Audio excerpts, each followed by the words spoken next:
제가 강조하고 싶은 네 가지는 환율, 금리, 정책, 이슈입니다. 이 빨간색 영역이 외국 자본이라고 생각하시면 편해요. 여기는 우리나라 돈입니다. 이게 뭔가요? 이게 뭔가요? 진짜? 저 증권사 뭐 어디 아픈가요? 진짜 기가 차죠. 예, 진짜 제가 기관 리포트가 쓰레기라고 했던 거 기억나시죠? 공짜로 푸는 정보는 이유가 있고, 저 뉴스 때려놓고 자기들은 다 판 겁니다. 팔고 도망간 거예요.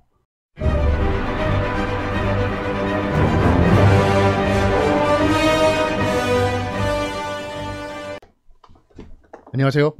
현실주의자입니다. 주말이 다 가고 있네요. 슬픕니다. 오늘은 주식 왕초보 5번째 가이드인데요. 시장 흐름의 이해에 대해서 알아보겠습니다. 시장 흐름의 이해라, 이게 무슨 말일까요? 그러니까 저희가 주식을 투자할 때 무엇을 보고 투자해야 하나 라는 거죠. 차트만 보고 하실 건가요? 아니면 뭐 PER, PBR, 뭐 BPS, EPS 이런 것만 보고 하실 건가요? 결국에는 이 주식은 이 세계 시장 흐름의 선반영입니다. 항상. 그러니까 악재가 터졌다고 해서 막 폭락하는 게 아니에요. 그러니까 악재가 터질 걸 미리 알고 자금들이 안전자산으로 이동하고 있습니다. 그런 사례가 굉장히 많죠. 역사적으로. 제가 계속 언급하는 IMF 같은 경우에도 그렇습니다. IMF 때 막 주가가 막 그때 딱 IMF 딱 터지자마자 폭락했고 막 이럴 것 같지만, 그때 차트를 보시면 그 전부터 계속 흐르고 있었어요. 예. 그래서 무슨 일이지? 다들 어리둥절한 거죠. 근데 그때 당시에 뭐 세계 시황을 잘 읽고 있었으면 미리 빠질 수 있었을 것 같습니다. 일단 제가 5번째니까 첫 번째부터 4번째까지 편하게 보시면 좋을 것 같아요. 시장의 흐름이 뭐지? 라고 했을 때 제가 얘기하고 싶은 거는 딱 4가지인 것 같습니다. 뭐 여러 가지 많겠지만 뭐 경제 지표도 있고 뭐 TED 스프레드 막 이런 거 되게 많거든요. 근데 그런 거를 다 보는 거는 무의미하다고 하기 좀 뭐하고 무리고요. 그런 건 이 주식 전문가분들이 말씀하시는 영상을 보시면 언급하실 거예요. 예. 주식 전문가분들이 막 차트만 보고 이런 분들 많이 있는 건 아니거든요. 그런 분들은 또 그런 분들 나름대로의 또 뭐 선고안이 있을 거고, 아무튼 그렇습니다. 제가 강조하고 싶은 4가지는 환율, 금리, 정책, 이슈입니다. 뭐 환율은 말 안 해도 아시겠죠. 제가 영상에서 항상 언급하잖아요. 그 금리 같은 경우에는 이 주식이나 뭐 부동산이나 기타 투자들은 돈입니다. 돈이 흐르는 거예요. 돈의 흐름을 체크하기 위해서는 금리는 필수입니다. 그 다음에 정책이 있겠죠. 정책이라고 하면 정부 정책이죠. 정부 정책이 어떤 방향으로 흘러가고 어떤 제재가 있고 어떤 완화가 있고, 이런 것들이 정말 주식과는, 부동산도 똑같지만 주식과 정말 밀접합니다. 그래서 제가 주식 얘기를 하면서 가끔씩 정치 얘기를 할 수밖에 없어요. 예, 이 정치 경제학이라는 말이 괜히 나온 게 아닙니다. 그 이슈라고 하면 뉴스죠. 뭐 보통 이슈들은 뉴스를 통해서 알게 되잖아요. 뭐 주변 사람들이 얘기하는 건 이슈가 아니고 뭐 가십이죠. 찌라시. 뭐 찌라시도 뉴스에 속한다고 볼 수 있습니다. 왜냐하면 파급력이 있거든요. 맨 먼저 환율을 보겠습니다. 저번에 간단하게 설명드렸는데 그냥 환율과 주식은 어떤 관계예요? 라고 물어보시면 그냥 이걸 딱 보여드리고 싶어요. 환율은 그냥 주식이랑 데칼코마니입니다. 이렇게 흘러가요. 그래서 환율이 올라가면 안 좋은 겁니다. 그러니까 환율이 올라서 주식이 떨어지는 게 아니고요. 주식이 떨어지는 이유가 환율 때문인 겁니다. 그러니까 돈이 나갔으니까 환율이 오르고 막 이런 결과인 거죠. 그러니까 주식을 팔고 나가니까 환율이 올라가는 거예요. 그러니까 막 이게 지렛대 뭐 시소 이렇게 작용한다라고 보긴 좀 어렵지만 이렇게 관계가 있다. 그러니까 저희가 미리 진단할 수 있다라는 겁니다. 일단 외화 유출 수준을 볼 수 있습니다. 이거 뒤에 설명드릴게요. 그리고 외국 자본의 손익 상태를 좀 파악해 볼 수 있어요. 그러니까 외국인 그 자본이 얼만큼 사고 얼만큼 파는지 우리나라 증권에서는 그걸 보여주잖아요. 안 보여주는 나라도 많습니다. 저희 나라가 지금 그런 건 좋은 것 같아요. 그 다음에 안전 위험 자산의 트렌드를 볼 수 있어요. 왜냐하면 주식 비중이 높은지, 주식 같은 위험 자산의 비중이 높은지, 안전 자산의 비중이 높은지를 알 수 있어요. 이 간단하게 이렇게 볼 수 있어요. 이것도 제가 어떤 유튜버한테 좀 배운 건데, 좀 더 간단하게 설명드리면, 이 빨간색 영역이 외국 자본이라고 생각하시면 편해요. 여기는 우리나라 돈입니다. 그러니까 이게 쭉 올라가면 이렇게 이때가 언제인지 아시겠죠? 예. 리먼 브라더스. 이때는 IMF입니다. 돈이 다 나간 거예요. 이렇게 우리나라 돈만 가득한 거죠. 우리나라에 외국 자본이 쭉 나갔습니다. 이때는 주식은 이렇게 돼 있었겠죠. 예. 이게 거의 데칼코마니라고 했죠. 그리고 환율이 올라가면 수출 관련 제조업이 강세입니다. 왜냐하면 환율이 높기 때문에 이익률이 높아지겠죠. 왜냐하면 달러로 팔고 원화로 바꾸는데 원화가 훨씬 더 많이 주잖아요. 1달러에. 그러니까 제조업이 강세입니다. 그러면 어닝 서프라이즈가 발생하겠죠.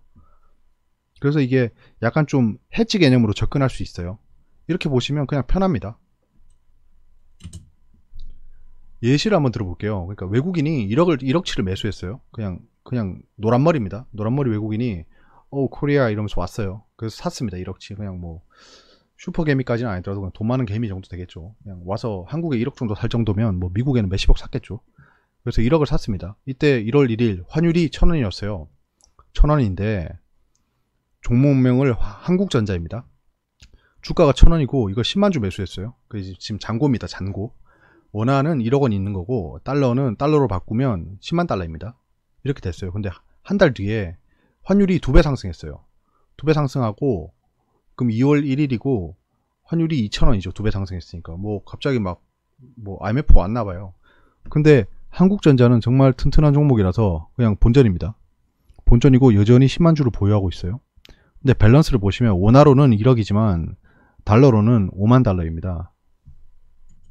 그냥 가만히 앉아서 반토막 났어요. 이 외국인은 환율이 올라감으로써. 이러면 안 되겠죠. 예, 진짜 이런 겁니다. 간단하게 단순하게 말씀드리면. 그리고 이 환율 달러랑 엔 이 두 가지가 안전자산으로 분류되거든요. 이 지폐에서는.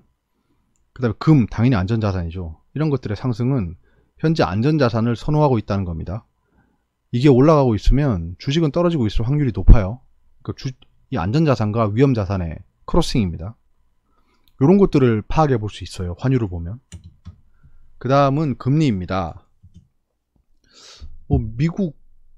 주로 미국이죠. 외국이랑 한국 간에 금리차라는 게 있습니다. 이게 나라별로 금리가 다르잖아요. 정책도 다르고 뭐 중국은 뭐 공산당이 운영하잖아요. 그런 것들을 보시면 이 금리차가 생기는데 현재 미국은 금리를 인상하고 있습니다. 얘들은 지금 완전 고용 상태죠. 뭐 실업률이 3% 미만인가 그런데 경기가 회복됐음을 알고 있습니다. 얘들 거의 지금 제로금리였잖아요. 그러니까 뭐 다른 나라들도 당연히 제로금리를 해야겠죠. 그 좀 이따 말씀드릴게요. 이제 자금을 좀 회수하려고 합니다. 금리를 올리면 자금이 회수되는 거예요. 왜 그런지는 아시겠죠. 간단하게 생각해 보시면 이 보시는 분들 부동산 대출을 하셨잖아요. 근데 한국 금리가 오르잖아요. 그러면 어떻게 생각이 들죠? 대출 갚아야겠다 이런 생각 들잖아요. 돈이 다시 회수되는 겁니다. 한국은 금리를 동결하고 있습니다. 이번에 동결했죠. 한은에서 고용 부진과 신흥시장국들의 금융 불안, 뭐 아르헨티나 뭐 IMF 사태 이런 거 있죠. 가계부채 상승 등을 이유로 동결했습니다. 지금 올려야 돼요. 지금 왜냐하면 미국 금리가 더 비싸잖아요. 그래서 올려야 합니다. 이건. 근데 동결을 했어요. 동결한 이유가 뭐 성장 둔화가 예측돼서 동결했다고 아주 말도 예쁘게 하셨어요. 지난번에 10월에 폭락장 때도 이거는 뭐 패닉이 아니다라고 했나? 아무튼 진짜 좀 마음에 안 듭니다. 말을 제대로 못해요. 진짜 좀 그렇습니다. 이게 좀 아마추어스러워요. 오랫동안 좀 정권을 내줬다 보니까 그런 것 같습니다. 그래서 참 안 좋아요. 지금 이 속성을 보시면 자금은 금리가 높은 곳으로 흐르는 속성이 있습니다. 자금은 돈이죠. 그러니까 간단하게 이런 속성이 있는 거예요. 근데 뭐 좀 더 합리적으로 생각해 보면 미국이 안전합니까? 한국이 안전합니까? 여러분이 생각했을 때 뭐 나는 코리안이니까 한국이 더 안전하지라고 애국심적으로 말할 수 있겠지만 제 3자로 보세요. 그냥 미국, 한국이 있고 뭐 중국 사람이 있습니다. 그럼 중국이 뭐 미국은 싫어 이러면서 한국에 투자할 수도 있겠지만, 같은 금리면, 만약 같은 금리면 이자를 똑같이 줘요. 그럼 미국에 입금을 하거나 미국채를 살 것 같지 않나요? 한국보다는. 왜냐면 한국은 전시국이죠. 아직 전시국인데다가 최근에는 긴장이 좀 완화됐지만 계속 좀 코리안 디스카운트가 있을 만큼 리스키하잖아요. 그래서 우리나라는 분명 다른 선진국보다는 금리가 낮아야 됩니다. 금리가 높아야 됩니다. 좀 그래요. 그리고 금리를 보실 때 이 장단기 금리 차가 있습니다. 이 기사를 얼마 전에 보셨을 거예요. 장단기 금리 차 역전에 국내 금융시장도 긴장이라고 하면서 5년 만기 국채 금리는 3년 만기 금리보다 낮았다. 역전됐다. 너네 망했다 이제. 이 10년 주기설에 부합하는 이 장단기 금리 역전이 왔다라는 기사입니다. 개소리입니다. 예, 개소리고요. 지금 장단기 금리 차는 역전되지 않았어요. 아직. 그 경제 침체, 경기 침체를 불러오는 그런 장단기 금리 차는 10년물하고 2년물만 보는 거예요. 그러니까 그것만 본다고 하기 애매하지만 그걸로 판단해 왔어요. 근데 저렇게 기사를 내면서 불안을 조장해서 작년 말에 떡락시켰죠. 진짜 좀 냄새가 나지 않으세요? 예, 약간 냄새가 납니다. 떡락시키고 산 사람들이 누군지 보면 알겠죠. 예. 진짜 저 기사 보자마자 저도 의심했습니다. 뭐지? 왜 갑자기 5년과 3년이 역전됐다고 언론에 자꾸 때리지? 라고. 왜냐하면 이 투심을 자극하기 위해서예요. 이게 10년물, 2년물입니다. 이 프레드라는 사이트를 들어가시면 볼 수 있는데 역전된 적이 없어요. 아직. 예, 없어요. 이게 디퍼런스니까 0보다 낮아지면 역전입니다. 가까워졌습니다. 진짜 이게 클로즈드 하긴 한데 아직 아니에요. 예, 아직 아니에요. 진짜. 과거에 장단기 금리 역전이 발생한 후 10년이랑 2년물입니다. 시차를 두고 경기 침체가 발생했어요. 10년 경제 위기 주기설이죠, 이게. 그렇겠죠. 예. 경기가 호황이면 쭉 호황으로 갈 수가 없어요. 제가 영상을 하나 올리려고 하는데 이게 저작권에 걸릴지 모르겠는데 그 경제를 이야기하다 30분짜리 영상이 있어요. 그걸 제가 좀 올리고 좀 뭐랄까 링크를 달고 좀 올리려고 하는데 그거를 보시면 경제 사이클에 대해서 좀 이해가 되실 거예요. 경제가 뭔지. 저 예전에 그거 보고 좀 약간 많이 감명을 받았거든요. 그거 한번 보세요. 예. 제가 올리고 여기 링크 걸어 드릴게요. 그 다음에 과거 장단기 금리 역전. 이게 역전이 된 후에 바로 침체가 발생하지 않습니다. 왜냐하면 학습 효과도 있죠. 그래서 이 정부나 이런 한국은행 이런 쪽에서 막으려고 합니다. 최대한 막으려고 해요. 정책을 쓰던가 아니면 금리를 쓰던가 해서 막습니다. 그래서 막 갑자기 막 불꽃이 타요. 불꽃이 타다가 이제 경기 침체가 왔습니다. 그러니까 마지막에 막아야겠죠. 어떻게든지. 자기 정권 때 경기 침체가 오는 걸 바라진 않잖아요. 그래서 뭐 정권이 바뀔 때가 가장 위험하죠. 이번에 좀 일찍 바뀌긴 했지만 진짜 가계부채 보면 한숨 나오잖아요. 그러니까 내 정권 때 호황을 유지할 거야 라는 탐욕이 좀 보이는 겁니다. 그게 뭐 초이노믹스였죠. 예. 그런 건 잘 판단해 보세요. 어떤 게 맞고 틀린지. 그 다음 정책입니다. 이거는 그냥 아시겠죠. 정책 같은 경우에는 뭐 설명할 게 없습니다. 이런 뉴스들 보면 아시겠죠. 뭐 수소차 테마주가 급등했다. SOC 예타 면제에 건설주 동반 강세. 웰크론 DMG 지뢰제거 수혜주로 부상. KTX 세종역 기대감에 테마주 줄줄이 급등. 이게 그때 DB라이텍 지금 GV죠. 이런 게 정책입니다. 정책이 발표되면 올라요. 근데 SOC 같은 건 좀 천천히 오를 거예요. 저런 것들을 진짜 기사를 보자마자 사셔도 돼요. 예. 왜냐하면 오른지 안 오른지 좀 보셔야 됩니다. 주가가. 이런 거는 계속 꾸준히 갈 거기 때문에 지금 수소차가 급등했다가 지금 시간 조정을 하고 있죠. 저 계속 보고 있거든요. 수소차는 언제 들어갈지. 아마 좀 장이 하락세로 반전이 되면 수소차가 좀 급등할 것 같아요. 마지막으로 이슈입니다. 뉴스. 뉴스에서 저희가 봐야 될 게 뭐가 있냐면 뭐 뉴스는 다 중요하죠. 근데 쓰레기 뉴스가 너무 많아요. 너무 많은데 어닝 쇼크랑 어닝 서프라이즈 이런 거 보셨죠?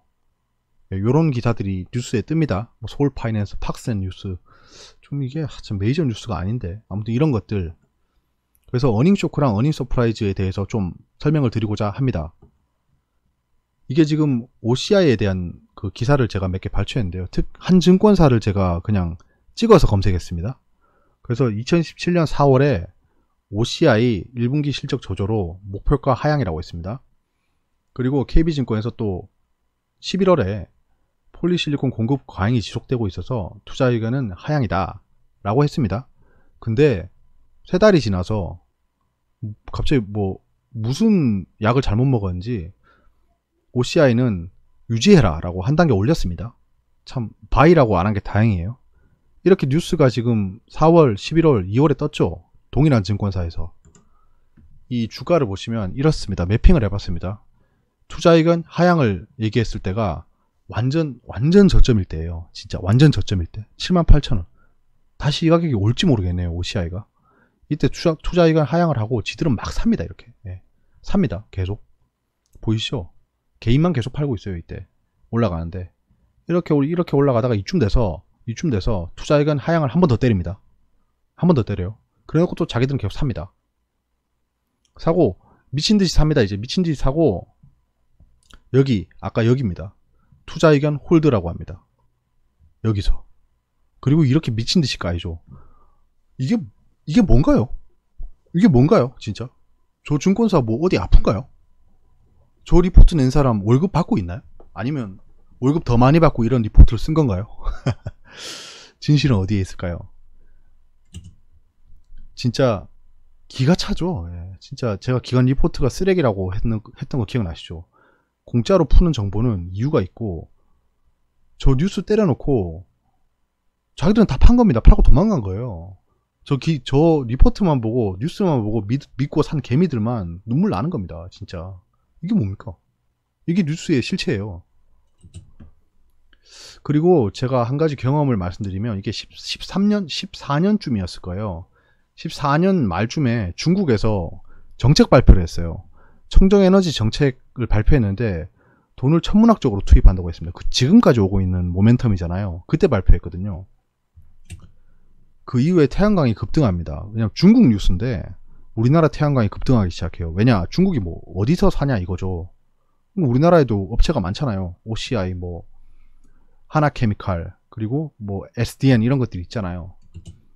그래서 세계 시향을 읽고 미리 선취매할 수 있습니다. 이게 그때 제가 약간 주린이 때죠. 이때도. 예. 그렇게 투자금이 크지 않습니다. 이때 300만원치인가 투자했던 것 같아요. 이때 하나케미칼을 사가지고 40% 수익을 먹고 팔았습니다. 이때 얼마에 산 거야? 이 정도면. 아무튼 예, 이렇더라고요. 내역을 보니까. 이때 키움증권 썼었는데 그때 제가 저 정책 뉴스를 보고 하나케미칼을 좀 기다렸다가 샀어요. 사고 40% 정도 오르고 팔았어요. 아무튼 이런 식으로 활용을 할 수 있어요. 그래서 결론을 말씀드리면 이 거시경제의 흐름을 읽고 경제지표를 잘 이해하면서 이 투자 방향을 결정하면 될 것 같습니다. 그래서 이런 정보들을 저는 항상 보고 있고요. 혹시나 제가 이런 정보를 보면서 공유를 드리고 있거든요. 매일매일.